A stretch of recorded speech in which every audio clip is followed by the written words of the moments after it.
The Galactic Assembly was the most powerful place in the entire universe. It had existed for 12,000 years. Every important species in the galaxy sent their leaders there to talk, make deals, and decide the future of trillions of lives. The Assembly met on a massive space station called Nexus Prime. This station was as big as a small moon and floated in the center of known space. The meeting chamber inside was huge. It could hold thousands of alien beings from over 400 different species. Humanity had only been part of this assembly for 37 years. In galactic terms, this was nothing. Most species had been members for thousands of years. Because humans were so new, they were given a small area near the back of the chamber. The older species did not think much of them. To these ancient civilizations, humans were like children who had just learned to walk. Laura Mitchell was the human ambassador. She was a calm woman in her 50s with hair and sharp eyes. She had spent 20 years learning about alien cultures and politics. She sat with her small team of advisors and watched the proceedings carefully. Next to her was Brooks, her chief advisor. He was a tall man who rarely smiled but always noticed everything. Today, the chamber was tense. Everyone could feel that something bad was about to happen. The hegemony had the floor. They were one of the most powerful species in the galaxy. They looked like giant insects standing on two legs. Their bodies were covered in hard shells that shone with different colors. Their ambassador was called Os. He was enormous, nearly 3 meters tall, and he spoke with complete confidence. The collective has broken 17 rules of the Nexus Accords, Os announced. His voice was translated by machines so everyone could understand.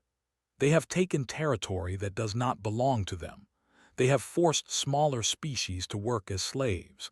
And they have stolen resources from worlds that have not yet made contact with the galaxy. Laura watched the delegation as Os spoke. They were humanoid, but they were not human. Their skin was pale, almost white, and they had 4 arms instead of 2. Their eyes were strange. They seemed to swallow light rather than reflect it. Looking at them made Laura uncomfortable in a way she could not explain. The leader of the delegation was known only as the Pale Voice. Nobody knew his real name. He sat perfectly still as Os accused his species of terrible crimes. His face showed no emotion at all. The hegemony demands that the assembly punish the, Os continued. We demand that no one trade with them. We demand that their military be contained. And we demand that they give back everything they have taken. Leaned close to Laura. This is bad, he whispered. They have been preparing for a confrontation like this for a very long time. They will not simply accept punishment. Laura nodded. She had studied them for years. They were patient and methodical. Everything they did was planned decades or even centuries in advance. If they had expanded into forbidden territory, it was because they were ready for the consequences. The assembly voted on the demands. The vote was close, but the sanctions passed. Humanity abstained, as they usually did when the older powers fought among themselves. It was safer to stay out of such conflicts. Then the delegation stood up. All of them moved at exactly the same moment, as if they were controlled by a single mind. It was deeply unsettling to watch. The Pale Voice spoke. His voice was flat and cold like ice. The collective rejects these sanctions. We do not accept the authority of this assembly to judge us. We are leaving. A gasp went through the chamber. Species sometimes left the assembly, but it was very rare. However, what the Pale Voice said next was even more shocking. Any species that tries to enforce these sanctions against us will be considered an enemy. Our war fleets are already in position throughout the galaxy. We have been preparing for this moment for 300 years. We suggest you think very carefully before you act. Silence fell over the chamber. Laura felt cold fear run through her body. This was not just a withdrawal from the assembly. This was a threat of war against anyone who opposed them. The delegation walked out. The chamber erupted into chaos. Ambassadors shouted at each other. Some demanded immediate military action, others called for calm. They were furious. The smaller species were terrified. Laura turned to, how bad is this going to get? His face was grim. They have the largest fleet in the galaxy after the. If they have really been preparing for 300 years, they might be even stronger than we think. This could be the biggest war in galactic history. In the weeks that followed was proven right. They struck fast and hard. Their ships appeared out of nowhere and attacked border worlds. The species fought back, but they were losing. The tactics were unlike anything anyone had seen before. They seemed to know exactly where they would be weak. Other species watched from the sidelines. The assembly held meeting after meeting, but nothing was decided. The old powers were too busy protecting their own interests to unite against the threat. Ancient grudges resurfaced. Species that had been allies for centuries suddenly became suspicious of each other. And through it all, humanity watched. They were too small to matter in this war. Their fleet was tiny compared to the great powers. Their colonies were far from the fighting. Most species forgot that humans even existed. But Laura Mitchell did not forget. She watched the reports come in every day. She saw worlds burning. She saw entire species being conquered and enslaved. She saw the growing stronger with each victory while the assembly did nothing. One night, she sat alone in her quarters on Nexus Prime. She looked at a picture of Earth, the blue marble floating in space that was humanity's home. She thought about all the wars humans had fought against each other. She thought about all the times in human history when good people had done nothing while evil spread. Not this time, she whispered to herself. Not again. She began to write a message to the Human Council on Earth.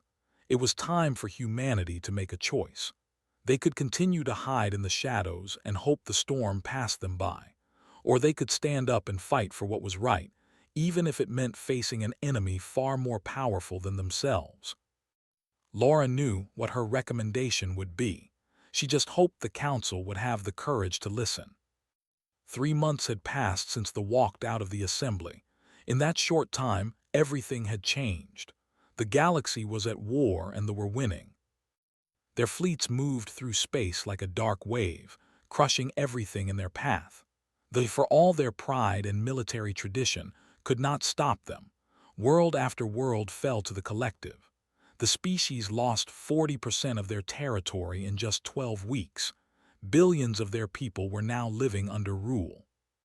But they were not the only victims. The Dominion, a species of tall reptilian beings, had also been invaded. 3 smaller species had already surrendered completely. Their people were being forced to work in factories and mines. Those who resisted were simply eliminated. The Galactic Assembly met again and again, but nothing useful came from these meetings. The great powers argued and blamed each other. Some wanted to attack them immediately. Others wanted to wait and see. Many secretly hoped that the collective would weaken itself through constant warfare and become easier to deal with later. It was a foolish hope. They grew stronger with each conquest. They took the ships, the resources, and the soldiers of every species they defeated. Their empire was expanding faster than anyone had predicted. Laura Mitchell returned to Earth to address the Human Council. The council chamber in Geneva was simple compared to the grand halls of Nexus Prime. It was just a room where elected leaders gathered to make decisions. But the decisions made in this room would shape humanity's future. The situation is worse than we feared, Laura reported. She stood before the council members, her face serious. They are not just winning. They are preparing for something even bigger. Our intelligence suggests they are positioning their forces for a final push that will break the remaining powers. Council chair was a small woman with a calm voice, but everyone respected her wisdom. What do you recommend, Ambassador? I recommend that we stop pretending this war does not concern us, Laura said. They will not stop at the or the. Eventually they will come for everyone, including us. Admiral Benjamin Cole spoke next. He was the commander of Earth's combined military forces, a man in his 60s with a face and steady hands. "Our fleet is small compared to the great powers. If we enter this war, we will be outnumbered badly. Many of our people will die." "Many people are already dying," Laura replied. "The question is whether we stand by and watch, or whether we do something about it." The debate lasted for hours. Some council members argued that humanity should stay neutral. They said it was not their fight. They said humans were too young, too weak, too unimportant to make a difference. Why should human soldiers die for alien species that had never done anything for them?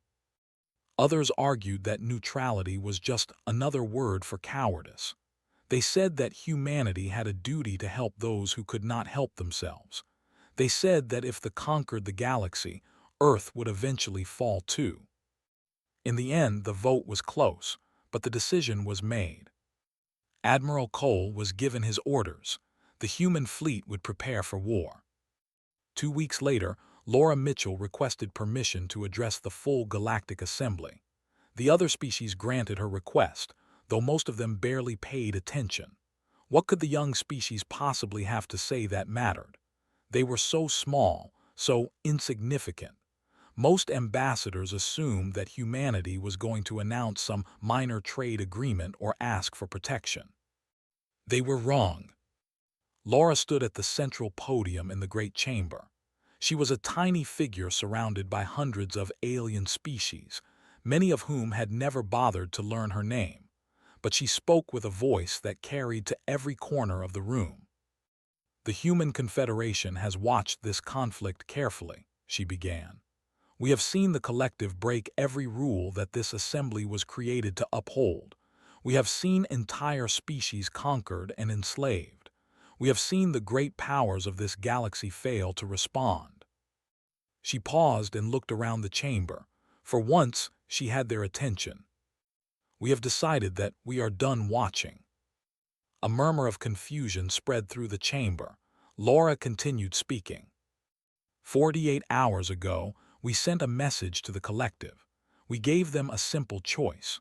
They could withdraw to their original borders and release all the peoples they have conquered, or they could face the consequences. The pale voice rose from his seat. The had returned to observe the assembly, confident that no one would dare challenge them. His cold eyes fixed on Laura with something that might have been amusement. "You dare to threaten the collective?" he asked. "Your species has barely learned how to travel between stars. Your fleet is laughable. You are nothing but insects beneath our notice." Laura smiled. It was not a warm smile. "They rejected our ultimatum 6 hours ago. They called us insignificant. They promised to deal with us after they finished conquering everyone else." She turned to face the entire assembly. Every eye was on her now. "The collective has made a serious mistake. They looked at humanity and saw a young species, a weak species, a species that could be ignored. They did not understand what they were looking at." Laura's voice grew stronger. "Humanity has been fighting wars since before we discovered fire.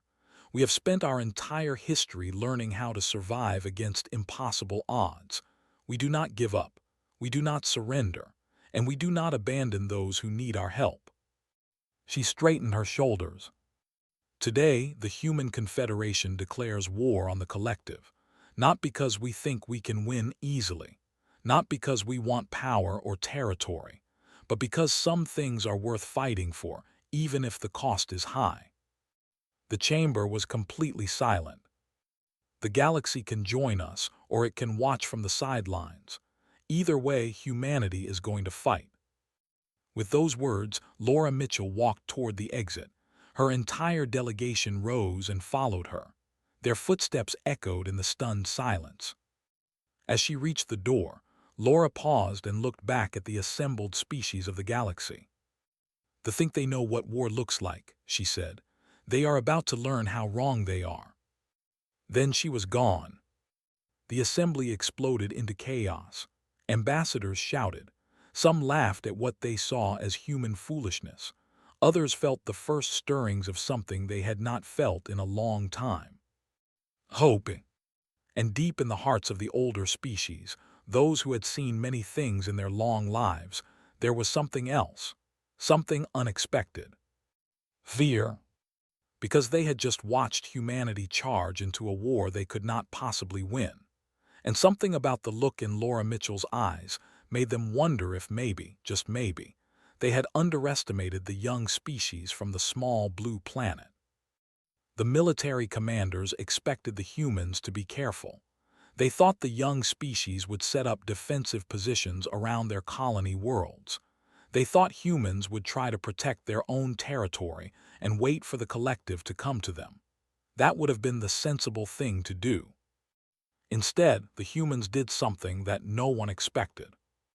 The human fleet appeared directly above, the most important military world in all of space.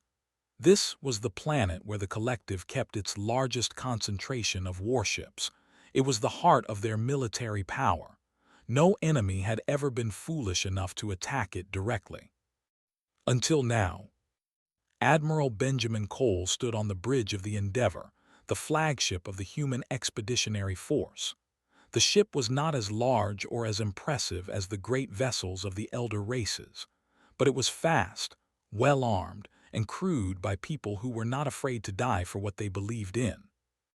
"All ships report ready, Admiral," said Commander Diana Price, his second in command. She was a woman in her 40s with short brown hair and a reputation for staying calm under pressure. "They are scrambling to respond. They were not prepared for us to appear here." Cole nodded. "That is the point. Nobody ever expects humans to attack first. They think we are peaceful, gentle. They mistake our preference for diplomacy as weakness." He could see the massive fleet beginning to form up. There were hundreds of ships, perhaps thousands. The human fleet had less than 200 vessels. By every logical calculation, this battle should end with the complete destruction of the human forces. But war is not always logical. They had conquered many species in their long history. They had developed tactics that worked against and dozens of others. Their standard approach was simple but effective. They would charge forward with overwhelming numbers, crush the enemy fleet, and then move on to the next target. It had worked for centuries. They tried the same approach against the humans. The first wave of ships surged toward the human fleet in a massive formation. They were confident. They had 5 times as many ships. Victory seemed certain. Admiral Cole gave a single order: execute pattern Sierra. Suddenly, the human ships scattered in what appeared to be random directions. To the commanders, it looked like the humans were running away in panic. They pressed forward eagerly, sensing an easy victory. They flew straight into a trap. The human ships had not scattered randomly. They had moved into carefully planned positions throughout the system's asteroid field. Now they began to attack from all directions at once. Small groups of human vessels would appear from behind asteroids, fire concentrated bursts at specific ships, and then disappear before the enemy could respond. They tried to adapt, but their communications were suddenly filled with static. Human electronic warfare systems were jamming their signals, making it impossible for their ships to coordinate. Commanders could not give orders. Ships could not warn each other about attacks. And then there were the weapons. The humans did not have more powerful weapons than what they had were different weapons. Weapons designed by a species that had spent thousands of years fighting itself. Weapons that exploited weaknesses no one else had thought to look for. Missiles that could change direction at the last moment, avoiding defensive fire. Energy weapons that targeted the exact frequencies of shields. Bombs that released clouds of metal fragments, destroying sensor equipment and leaving ships blind. The battle lasted less than an hour. When it was over, they had lost more than half of their staging fleet. The humans had lost 12 ships. Across the galaxy, species that had been hiding from the threat watched recordings of the battle with a mixture of awe and confusion. How had such a small fleet defeated such a large one? How had the young species done what the ancient powers could not? The answer was simple, though most species did not understand it. They had learned warfare from conquering weaker opponents. They had never faced an enemy that was truly dangerous.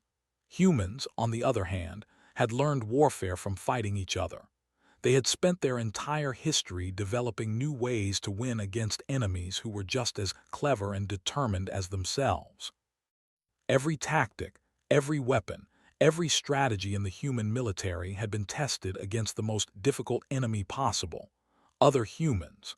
The lessons learned in those countless wars now proved devastating against opponents who had never faced such challenges.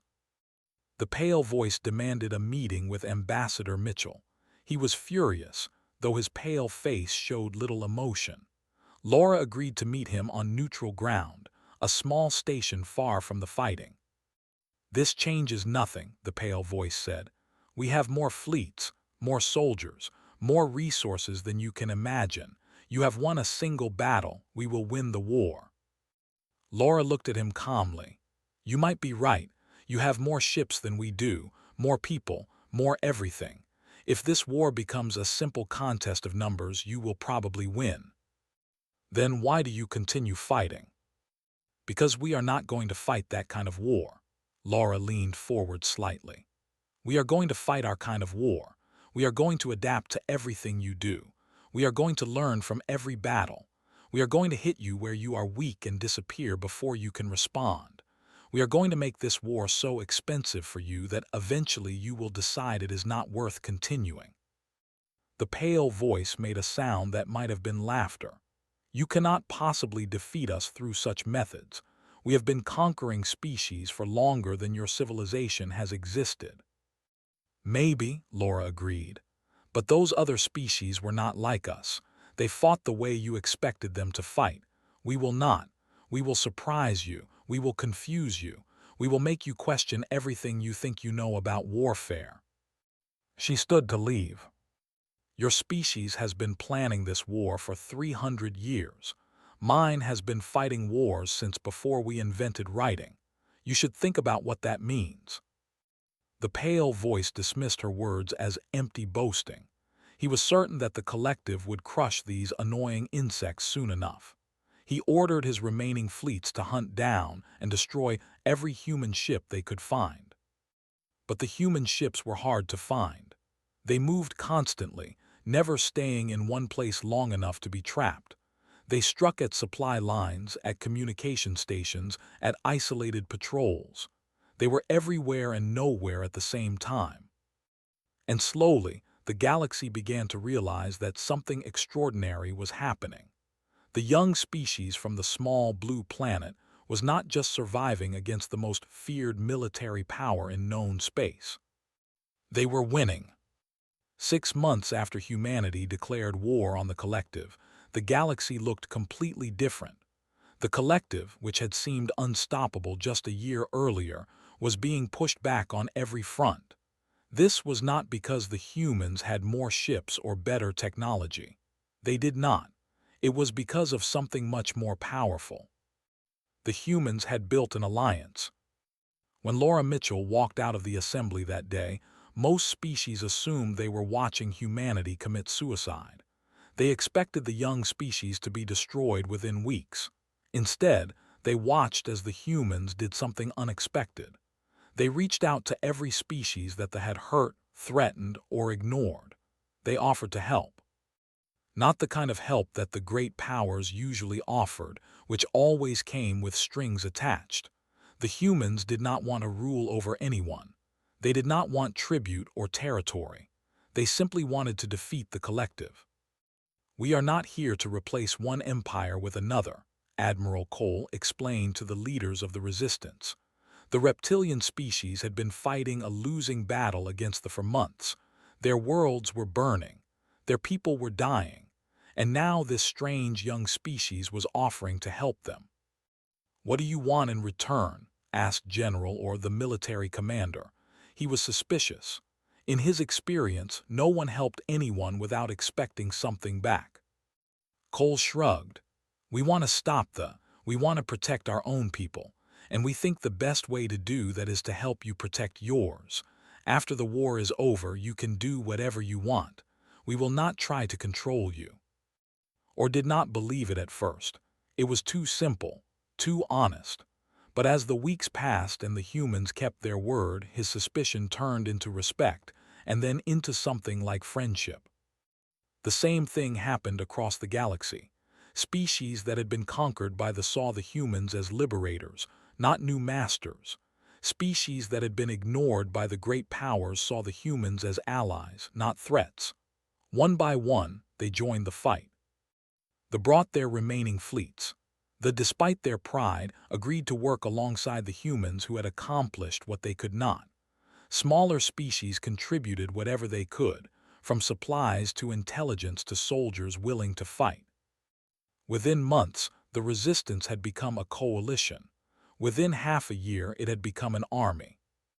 The humans taught their new allies something that came naturally to their species: cooperation. Different species had different strengths. They were excellent at defensive warfare. They were powerful in direct combat. Smaller species had skills in areas like electronic warfare or stealth operations. The humans helped them work together, combining their strengths into something greater than the sum of its parts. Humans are pack hunters, Laura explained to a gathering of allied leaders. We do not succeed alone. We succeed by trusting each other, by working together, by combining what each of us does best. It is how we survived on our. It is how we will win this war. They did not understand this kind of warfare. They had always conquered species individually, absorbing them into the collective. They had never faced an enemy that was truly united. Their soldiers fought because they were ordered to, not because they believed in anything. The coalition soldiers fought for freedom, for revenge, for the hope of a better future. It made all the difference. The Battle of Nexus Prime was the turning point of the war. The Pale Voice decided to strike at the heart of galactic civilization itself. He gathered the largest fleet ever assembled, over 10,000 ships from every part of the collective. His plan was to destroy the assembly station and force the remaining powers to surrender. The coalition met them with less than half that number, but they had something that did not. They trusted each other. Commander Moore led the fighter squadrons in the battle. She was a young woman from a small town in America who had joined the military looking for adventure. She had found more adventure than she ever wanted, but she was not complaining. She had a job to do. All wings focus on their carrier ships, she ordered through her communicator. Her squadron dove through the chaos of the largest space battle in recorded history, dodging enemy fire and friendly ships alike. They will handle the main enemy line. We need to take out their fighter support. It was a strategy that would have been impossible a year ago. The different species in the coalition had never fought together before. Some of them had been enemies for centuries, but the humans had taught them to trust each other, to communicate, to work as one. The battle was fierce. Ships exploded on both sides. Thousands died in the first hour alone. But slowly, the coalition began to gain the advantage. Their coordinated attacks were tearing holes in the formation. The enemy fleet, so impressive in numbers, could not respond effectively to threats coming from multiple directions at once. And then something amazing happened. Ships from conquered species within the fleet began to defect. They had been forced to fight for the collective, but they had never wanted to. Now, seeing the coalition winning, they turned their weapons on their former masters. The command structure collapsed. They were used to absolute obedience. They had no way to handle betrayal from within. The Pale Voice watched from his command ship as his grand fleet fell apart around him. 300 years of planning, destroyed in a single day. Human Marines boarded his ship near the end of the battle. They captured him alive. This confused him greatly. "Why do you not kill me?" he asked Admiral Cole during his interrogation. "I would have killed you. I would have destroyed your entire species without a second thought." Cole looked at him for a long moment. "Because that is not who we are. We fight to protect people, not to destroy them. We win wars so that we can build peace afterward." The pale voice had no response. He simply could not understand such thinking. News of the victory at Nexus Prime spread across the galaxy like wildfire. The unbeatable had been beaten. The unstoppable collective had been stopped, and it had been done by a coalition led by the youngest species in the galaxy. On 100 worlds, people who had lived in fear began to hope. On 1,000 ships, soldiers who had thought they were fighting a losing war began to believe they might survive. Something had changed in the galaxy, something fundamental. They were not defeated yet. They still had territory, still had ships, still had soldiers, but they had lost something more important than any of those things. They had lost the belief that they could not be beaten. And in war, belief matters more than almost anything else. The war did not end with a dramatic final battle. It ended quietly with a surrender. After the disaster at Nexus Prime, the collective fell apart from the inside. The species they had conquered rose up against them. Their own soldiers, who had only followed orders out of fear, began to question why they were fighting. Their leaders blamed each other for the failures. What had seemed like an unstoppable empire revealed itself to be built on a foundation of force and fear. When that foundation cracked, everything collapsed. The pale voice signed the surrender documents on a small station far from the fighting. He agreed to withdraw all forces to their original borders. He agreed to release all conquered peoples. He agreed to pay reparations to the species they had harmed. The terms were surprisingly generous. Many in the coalition wanted harsher punishment. They wanted the crushed completely, reduced to nothing. They had suffered greatly and their anger was understandable. But the humans insisted on mercy. Why? Ambassador Oz demanded during the peace negotiations. After everything they did, after all the worlds they burned and all the people they killed, why show them kindness? Laura Mitchell thought carefully before answering. She was tired. Everyone was tired. A year and a half of war had left its mark on all of them. But this moment, this decision, was too important to get wrong. Because mercy is not about what they deserve, she finally said. It is about who we want to be. If we respond to their cruelty with cruelty of our own, we become just like them. And the children who grow up in the shadow of this war will learn that violence is the only answer to any problem. She looked around the room at the gathered representative of dozens of species. We have a chance to build something new, something better than what came before. But we can only do that if we break the cycle of revenge that has poisoned this galaxy for thousands of years. The debate continued, but in the end the coalition followed humanity's lead. They were punished, but not destroyed. They were contained, but not enslaved. For the first time in galactic history, a major war ended without the complete humiliation of the losing side. It was a new way of doing things. Not everyone agreed with it, but everyone was willing to try. In the months and years that followed, the galaxy transformed itself. The old assembly, with its rigid rules and ancient prejudices, was reformed into something more fair. Younger species were given a greater voice in galactic affairs.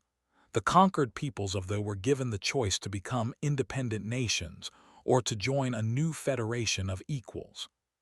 Humanity did not try to lead this new order. They did not want an empire.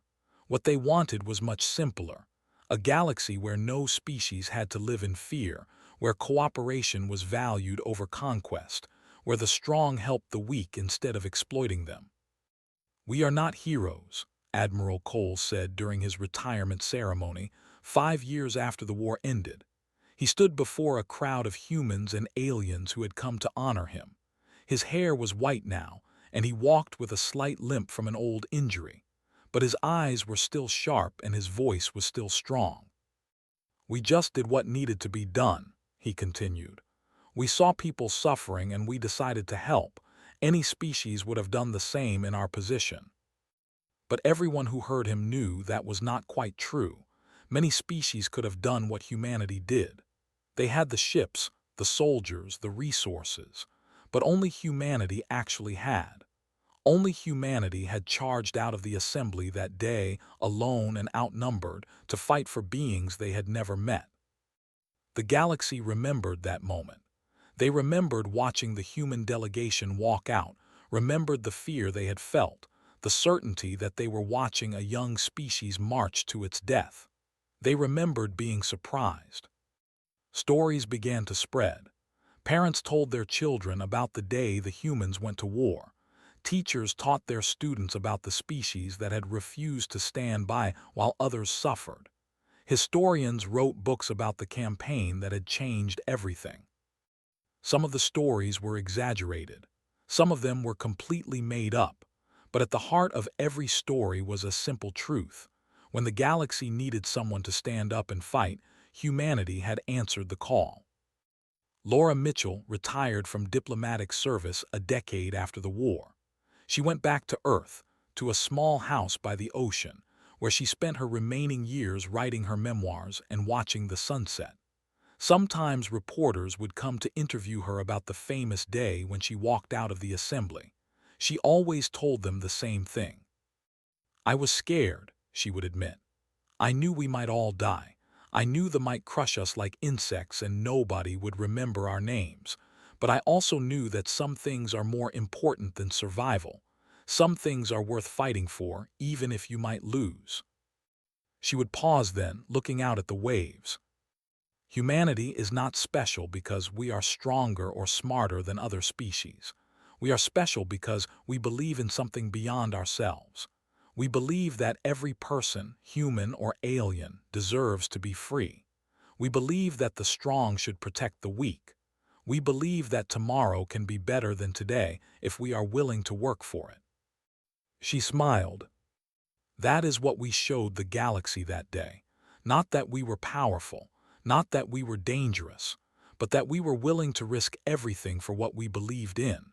And in the end, that mattered more than all the ships and soldiers in the universe. The galaxy had watched in terror as humans charged out of the assembly. They had expected to see a small species destroyed by its own foolish courage. Instead, they had seen the beginning of a new era. An era where the youngest species in the galaxy had taught the oldest ones what it truly meant to be brave, what it truly meant to be good, what it truly meant to be human. And the universe was better for it.